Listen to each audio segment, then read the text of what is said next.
Maqaan kiyya lama. Tokko daroota Chikaagii jedhan. Lammeessoo ammoo Lookoo jedhan. Lookoo Duuba Kaarruu ka Booranaatti. Amma Jaappaan irraa as dhuftee waggaa 15 geene. Anu Arsii Yuunivarsiitii barsiistu. Teessoo kiyyaa Salla. Amma sarara kaaneetti as dhufe. Jalqabaa mastoreetii doktoreetii barachuu dhufe. Barachuu jechuun risaachii hojjechuu dhufe. Gumigaayu akkamiin laarte jedhe. Gumigaayu kunin bakka dubbi. Dubbi jajjabduu asuma cofaa dhufan.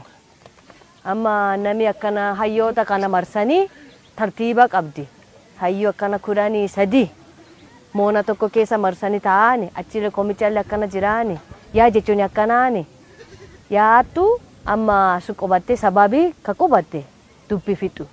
Dubbi jajjabduu fixu. Gosa fixu daddabee namicha fa mari'attanii naga midaasu. Tanaafi gumigaayu jette tanaani. Ammallee dabalataamoo aadaa ka durii xumame. Ammallee akkana jiraa jettee kaabachiisu. Nami walaala hin kaabachiisa. Kaabachiisu. Ammallee addisii yoo dhufe waan addisii kana goona walii gadi ammallee tumamu. Tanaafi gumigaayu jechuu tanaa jiraani. Akka arginu eegi ani ji'a tokko as qubachuu jira. Eegi gumigaayu dursee dhufee hayyoota cofteenoo barannee maqaafaa hojiisaafaa gosaafaa amanaisaafaa dubbiisaafaa baranne. Mana kunillee marii kun olla mariyyuu kun hayyuu makkara. Hayyuu makkara walumaan qubatan.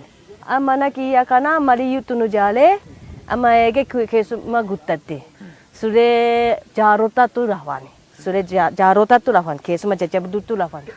Kanaaf egeeri suree dabaa jette asumatti dikoo naajaarii jedhee obboleettii yaalee mariyyuu naannoo kana jira.